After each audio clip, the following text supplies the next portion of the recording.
Alright, give it up for our last act of the night. It's Broomhead! Thank you. You can just spoil it, it's been great up to now. Okay, I'm going to start on my own. We were going to come as a three-piece, but Gaz is poorly sick, so me and Mike had to do a quick scratch of our heads and work out what we can play on our own.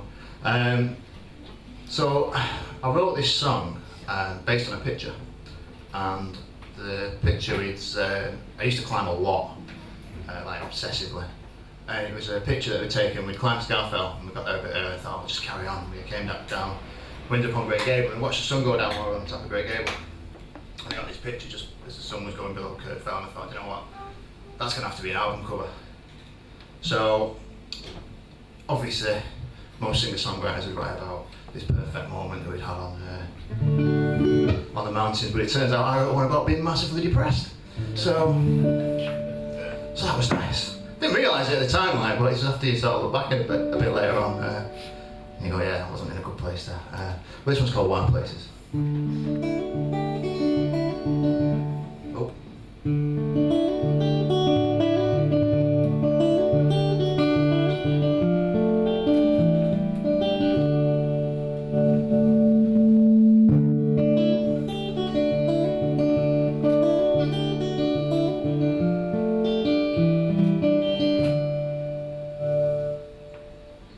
Sleep softly now, the sky is falling in.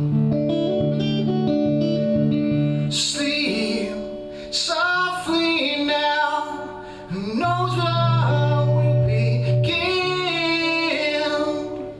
Ooh, ooh.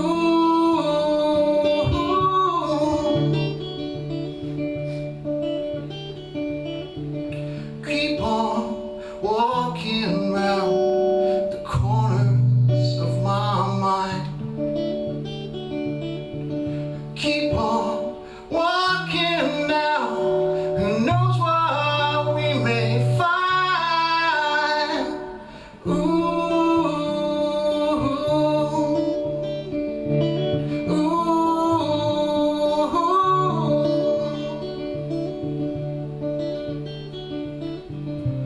So hold me close, don't let me go.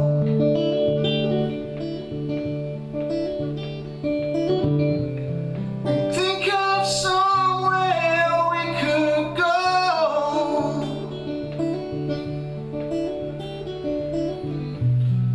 to those wild places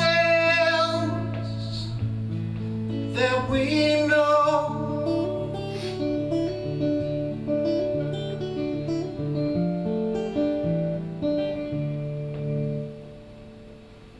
Keep on walking down the dark side of the road. Keep on reaching out, but there's no one left to hold. Ooh,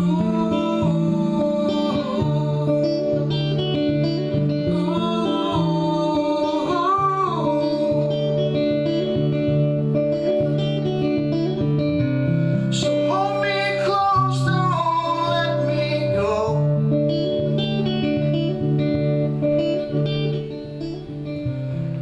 Think of somewhere we could go,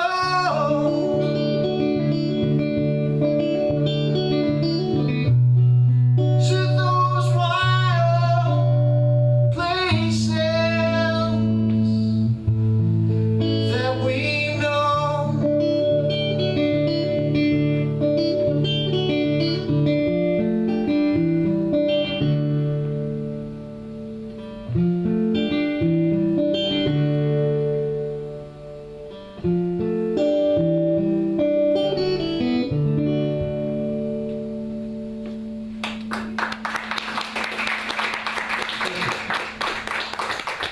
I don't know what's going on with this now, that.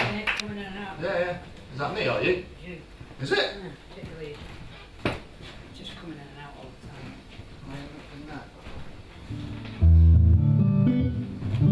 Yeah, you have got your foot on the lead as well. about that, guys. I'll just play it really hard for now. Okay, so this next one. This next one's called Tell Me Something I Don't Know, and it's kind of starting to slip into our sets. We've not really played it properly before, have we?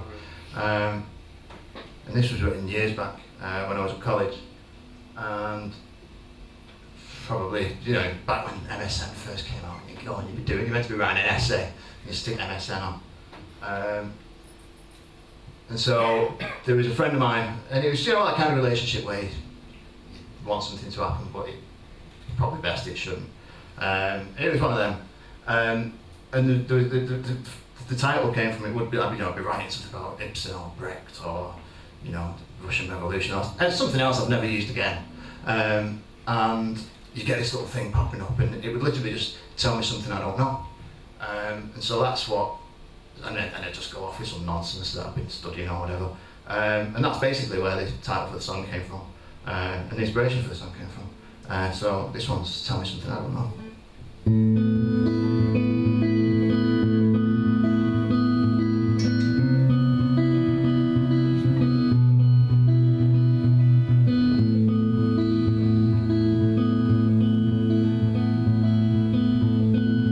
Though I never knew you, took away my breath. Though I never knew you, disregard the rest. She was all that I could ask for, something in this world to make things right.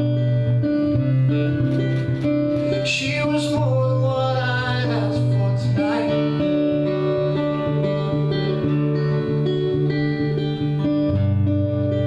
So tell me something I don't know.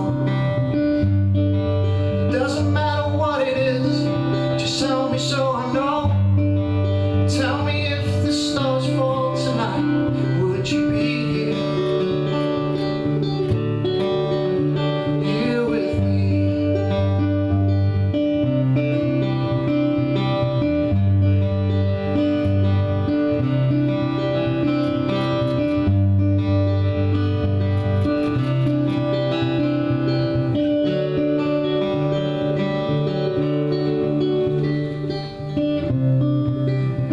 She's a dream that you can't have.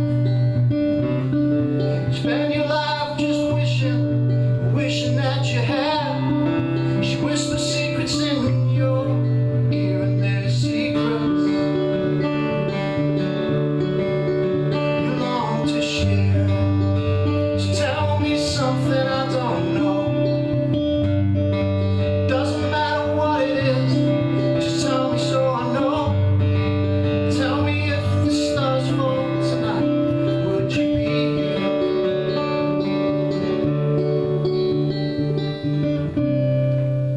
If it doesn't kill you, it makes you stronger. Kills me not seeing her at all.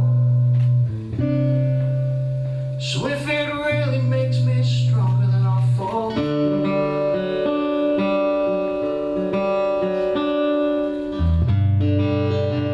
Tell me something I don't know.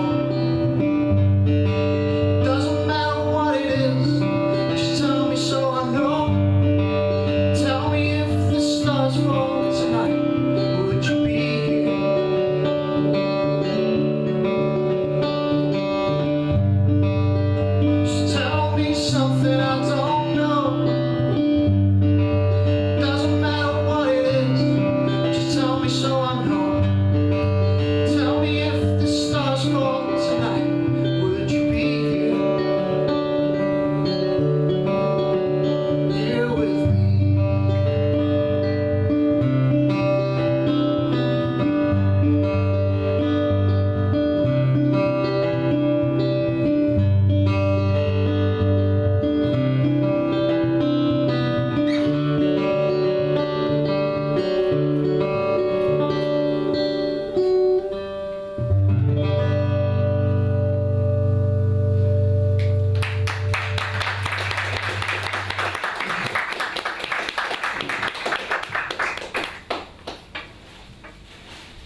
I don't tend to write very happy songs, to be honest.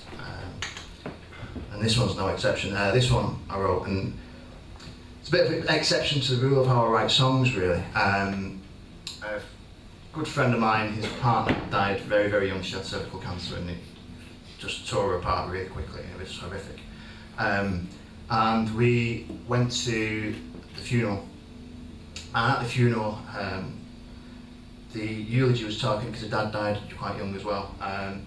And the eulogy was talking about the things that her and her dad used to enjoy doing together. And one of the things that they enjoyed was walking down a road at the back of their house called Lucas Lane.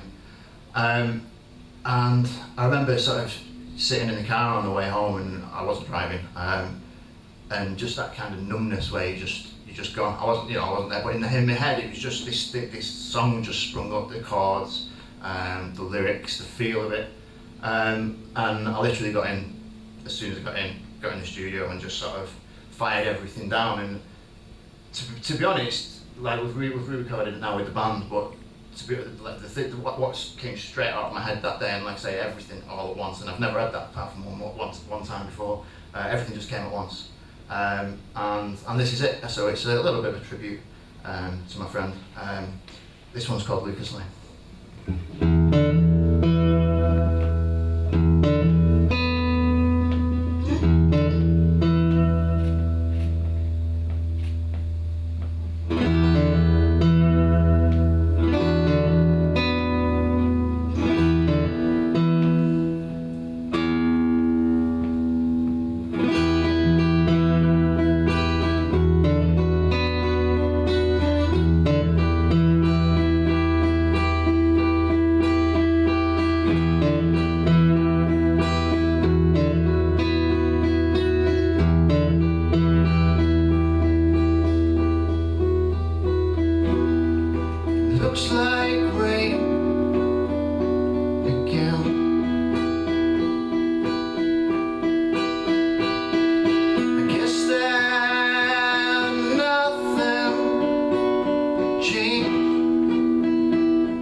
slain, but the pain lies all around.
It's a bit hard for you. Okay, so this next one.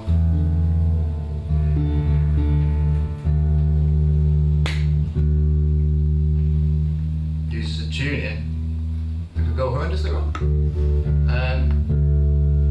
And I completely wrote this one by accident actually. I'm a teacher and I always used to try and write songs for little things. And so I decided to try it because Harvest Festival was coming up. So I thought, right, I'll write a song for the Harvest Festival. And then some of the time, I have a strange way of working. I thought, I'll just try a different tuning. So I found this tuning anyway, and then just got lost. And I ended up writing a song about the breakdown of my marriage. As you do, yeah, kids, sing this one. But yeah, it just came about just by messing around, to be honest with you. And this was our last single, wasn't it?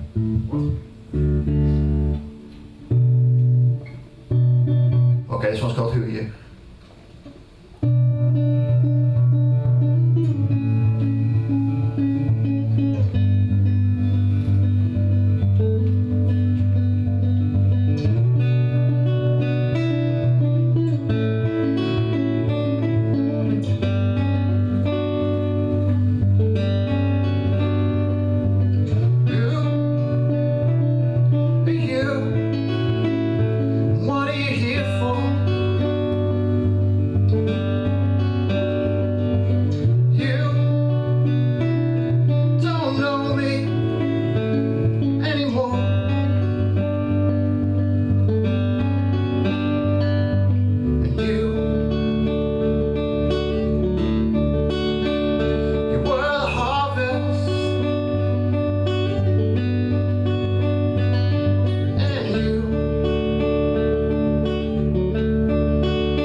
Okay.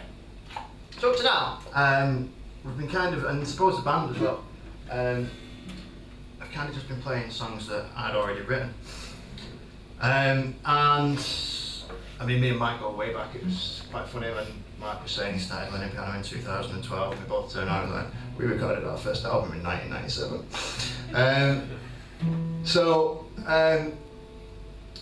We've started writing properly now, and so this next album we're taking a bit of a break from gigging, apart from a couple of festivals and whatever.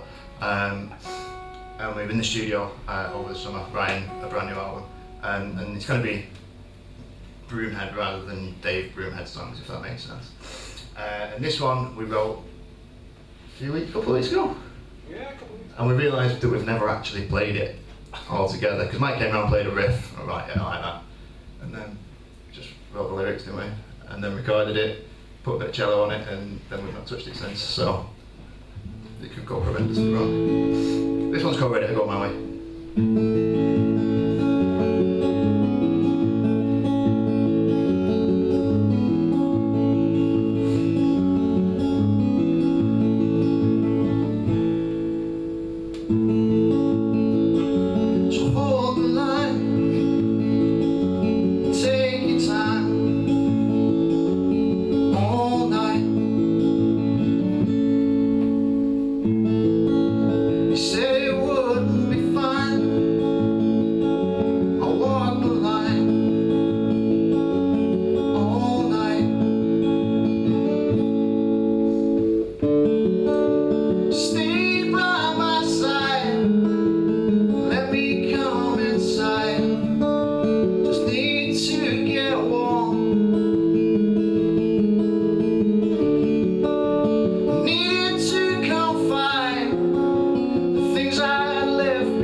Swift instrument change.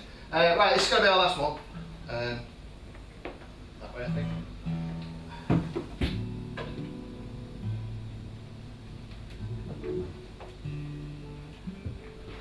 reason I own a mandolin is because of this song. And spent ages on it. I had this idea, and it's kind of, if you know that, if you've heard the original, if you've not listened to it, it's quite good.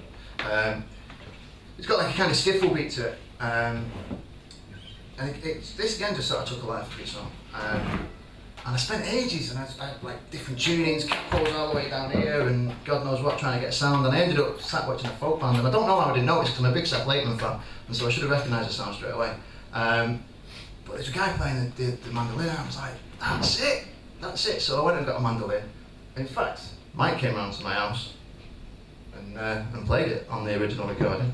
I don't remember that. We did. Definitely did. Because I remember seeing you with the mandolin, and it was like, weird. Right. Yeah, so this is off our debut EP. It's called Sweet Now. Hope you like it.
Cheers.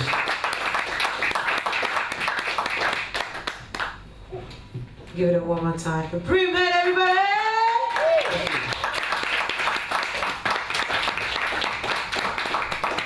That was awesome, guys. So, Shall we take it in turns? It's just two, yeah? Yeah. Alright, so, first of all, when did you first know that you wanted to be a musician? Big Bobby. Yeah, either of you. Well, for me, it's kind of pretty much from the adopted as a musician. Oh yeah, because of the camera and things. Fast to see this. Yes, my dad's a musician, jazz musician, and so he kind of wanted to go more kind of traditional route, so I played clarinet and stuff when I was younger.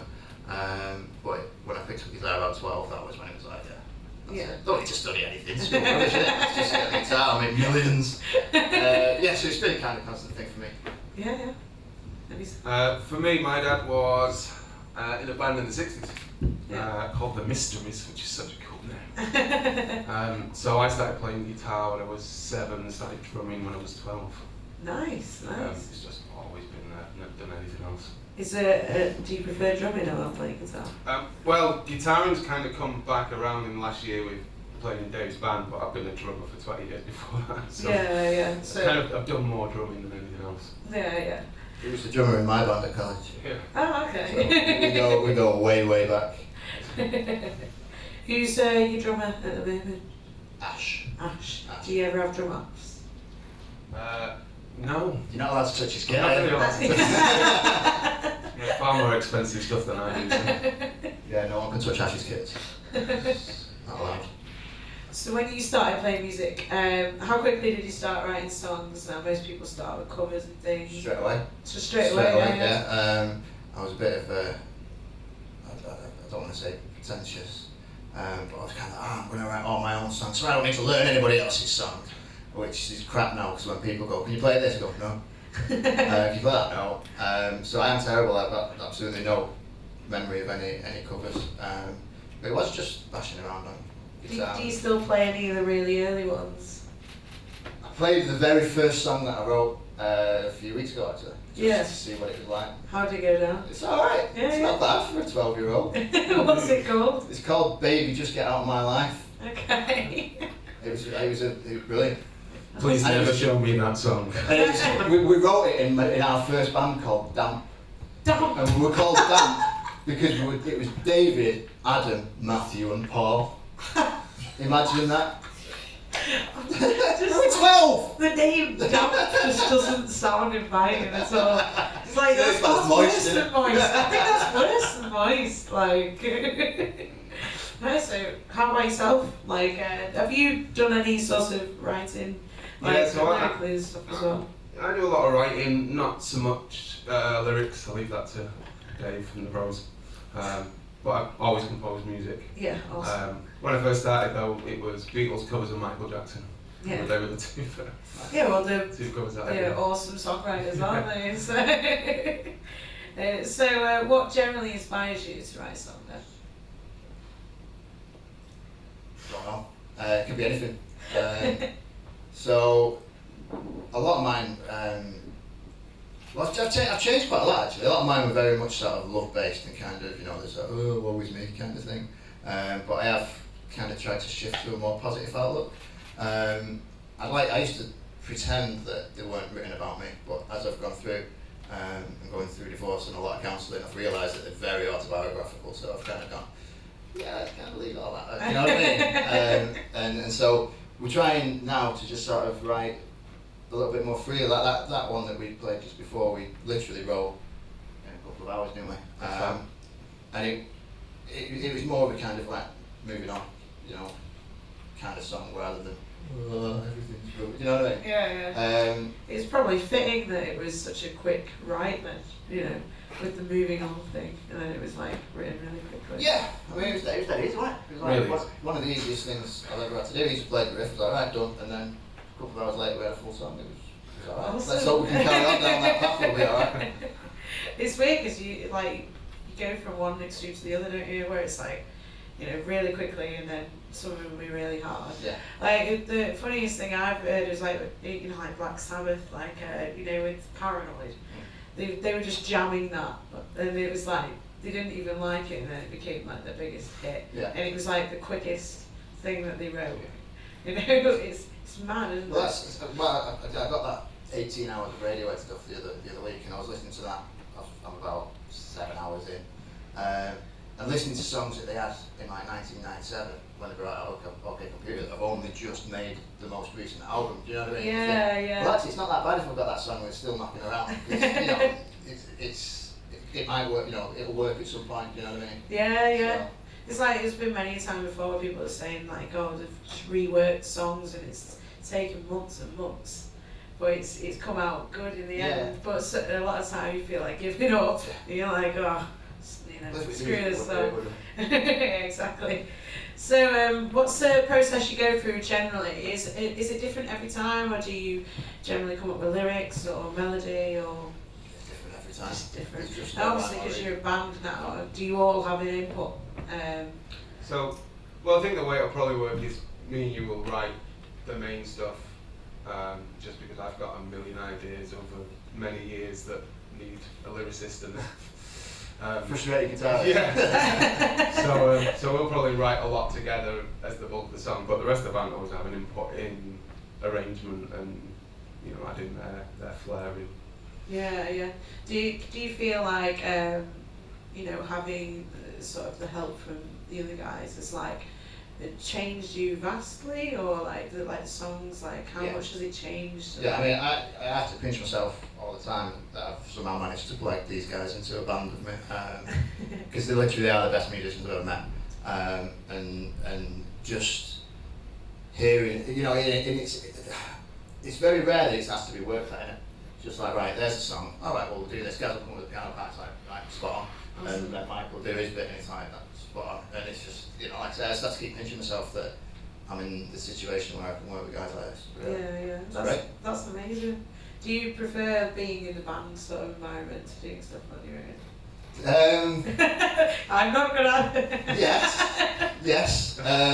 Trying to manage for the people when I can barely manage myself is a tricky one. But yeah, it's. I mean, I've lost a lot of hair, I've gone quite great, but it's been fun. That's life, More isn't than it? There'd be a lot less arguments if you were just on your own. If I was on with about that, I'm still arguing myself. So in terms of songwriters, who inspires you the most and why? God, how long have you got? We're ancient, It's so. really hard, these kind of questions. I guess for me it started with Beatles and Elvis and that kind of thing, the sort of stuff my dad listened to, but we really bonded over Counting Crows. yeah. I mean, Counting Crows has been Yeah, like constant at it really, like, you know, many hazy nights at my flat, just listening to it, and it's still, you know, still on my car pretty much every day. Definitely. Yeah, Counting Crows, people like Live, Damien Rice, Yeah. fans. I like people like Tool and stuff as well, though, so. Oh, awesome. Yeah, so there's no rhyme or reason really. Yeah. So, if you could name a song from an artist that means a lot to you, what would it be and why? Is that again a really? Do we also get the money hard that the song generates? If only that was the way. I've been thinking while it's been on, and it's a weird one. There's a song called How to Disappear Completely by Radiohead on Kid A, and that album just came out at the right time. Do you know what I mean? I could tell you the smells and everything. That was the first time I heard it, and it's just something in it. And obviously, as I mentioned before, you know, I've sort of battled with depression and whatever, and that sort of really resonated. You know, I'm not here, this isn't happening. That kind of sort of retiring to yourself kind of thing, but it shouldn't work. You know, when you listen to a song going, this shouldn't work. You know, Colin Greenwood's bass line's out of time, but it's like, it works. Yeah. It's just a song for me that, you know, the feeling of it, but the fact that it has that sort of dissonance within it as well. It sort of just works. I like weird things, you know what I mean? So I'm intrigued now. What smell is it? it was. All it was. I remember the exact day. And it was. I had this. I can't remember what it was. It was just this. It'll remember my flat. It was horrible. But I had this air freshener. It was when my girlfriend still lived with me before it went to utter crap. But I had this air freshener. I can't remember what the flavour was, but it was just that. It was one of those pull-up ones. You know, it was an orange pull-up one, where it had like the thing, but it smelled really nice. And so I just remember that smell, and I remember the sun coming through the thing, and just lying down, and then that was it. You but I know just what? remember the exact moment. I in honestly time. didn't expect you to describe an air freshener. See, I told you I could remember it. This is the particular air freshener that I remember from when I listened to that song. So how about you? Is there a particular song that sticks with you, or is it like, I a would, hard question? going back to Counting Crows, I would probably say first song, first album, Counting Crows, which is round here. Okay, awesome. I've been into lots of, going to show me age again. I was about 14, 15 when Oasis first came out. Okay. So I was just into Oasis. That was, from Manchester, the best band ever. And then I Yeah. went to college and Dave was like, listen to these. First lyrics of that first song, step outside the front door like a ghost into the fog where no one notices the contrast of white on white. And I just went, holy shit. Just like Yeah, that was me. amazing. So, out of the songs you've written, which are you most proud of and why? Can you both agree, do you reckon? I'm quite proud of Who Are You. I'm proud of the single version of that because we had an amazing double bass player and he played the bow on that one on the single version and it just made it perfect. But like I said, that just came out by mistake, just from messing around. It was like I listened to it, I was like, I made that. Do you know what I mean? I still can't quite get my head around the fact. I can't recall the process of writing it. It was just there you go, there's this song. And another one I'm dead proud of is one me and Mike wrote in 1997 called Annabelle Said. And I remember me and him sitting up for hours and we had a PlayStation. We had music on the PlayStation and it was back before we had that. And we sat for hours programming all the notes in for the drums and all the piano. I forgot all about that. Yeah, it was like days of no sleep. It was like, we've got a song, we've got to write this song. It was literally days of no sleep on it and tiny little buttons and putting them in places. And then we went back and recorded that at college, didn't we? Yeah. But I am still proud of that. That's another one of those that came from nowhere. You actually initially wrote that on the PlayStation game. Yeah. That's amazing. Retro. We're not old, we're retro. So do you feel that the same songs that you like are the same ones that get the best reception live, or is it different? I would say Lucas Lane gets the biggest. I was going to say that Lucas reaction Lane was live. my favourite tonight. When we do it live with the full band as well, it's even more powerful. You've got a piano and stuff in there. Gaz sings a harmony underneath what Dave and I were doing. Yeah. It's full and complete, and there's nothing missing from it. Yeah, I'd agree with that. Well, apart from a bass player, we need a bass player. Well, we need a bass player. For me, I'd probably say Who Are You, but we don't play it anymore. Why don't you? A lot of these songs we don't play anymore. Or we have, they're just kind of because I suppose when you're as a band on a Friday night, people don't want to sit and listen to you go. Uplift me. So we've kind of shifted our sets a little bit to be a little bit more lively. But then you forget, we've got songs like Who Are You, which is great, and people do like it. When we play acoustic, people are like, it's a great song. So we just need to get like a big 2-hour set where we can walk off and come back on with stools and play an acoustic bit in the middle maybe. Yeah, you should do that. Right, so has anyone got a question for these guys? Come on, it's the last dance of the night. Happy days, everyone's going down at one. Everyone. Got enough, that's fine. Oh. No. Are you about to ask a question? I'm just kidding. Right. Is no one brave enough to ask a question? It can be anything. Tomboy. Fine. Hey. What's your most embarrassing tour story? Tour story. I couldn't tell you, not in public forum, I'll tell you later. It's really bad though. I can tell you that. I don't know. I've never done anything embarrassing, ever. Is there any more questions? Alright, oh, here we go. What made you choose the name Broomhead? Was it Broomhead? Yeah. Well, it was really, really difficult. My name's Dave Broomhead. I didn't know that. No. And I desperately didn't want it to be called Broomhead. And I had all these great ideas of, proper cool band names. And they were like, no, we need to do something with your name. Because at the time, and I don't know, I'm still not 100% sold on it. Because you don't grow up with a name like Broomhead without some mental scarring. And I spent years, in various, whether it was DJing or whatever, I spent years trying to avoid using my name, if you know what I mean, and then it came back and we said, oh, we've got to do something with your name, and then Ash came up with the idea that we'll call ourselves Dave and the Broomheads. So I was like, no, we won't do that. And when I was playing like acoustic stuff, people would literally be like, Broomhead. And so we just thought, why change the chant and just go with it. works. You've got Buckethead, haven't you? So I guess Broomhead kind of works, doesn't it? Mushroom head. So, yeah, it's just kind of stuck really. Yeah, it works. Anyone else got a question? Alright, do you guys want to tell them where to find your music and stuff? Yeah, we're everywhere on Facebook. We've got our website, which is broomheadmusic.co.uk, Spotify, Amazon, all our back. We've got just released a new EP a couple of weeks ago. Yeah, new single mixing at the moment, which is probably going to be out in a few weeks with a new video, and new album at the end of the summer, hopefully. But we are literally everywhere. Just put Broomhead Band in, and we'll pop up on YouTube or wherever, and we'll be there. Awesome. Give it a one more time for Broomhead, everybody! Thank you.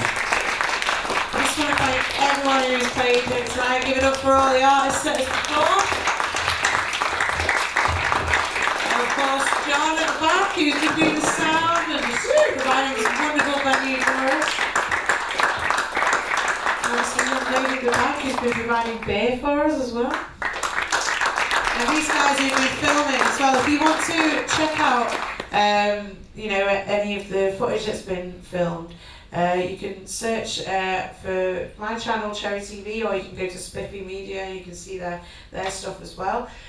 So if you've really enjoyed it tonight, next month it's going to be the last one here, because unfortunately, as you've heard, this place is going to be closing. So we're going to do a bit of a celebration to say bye to the venue and invite everyone back who has performed on Songwriters Night, and do it as sort of like get as many of the artists performing as we can, and sort of have a bit of a celebration thing. John, can you remind me what date that was? It was the day before you shot. 20.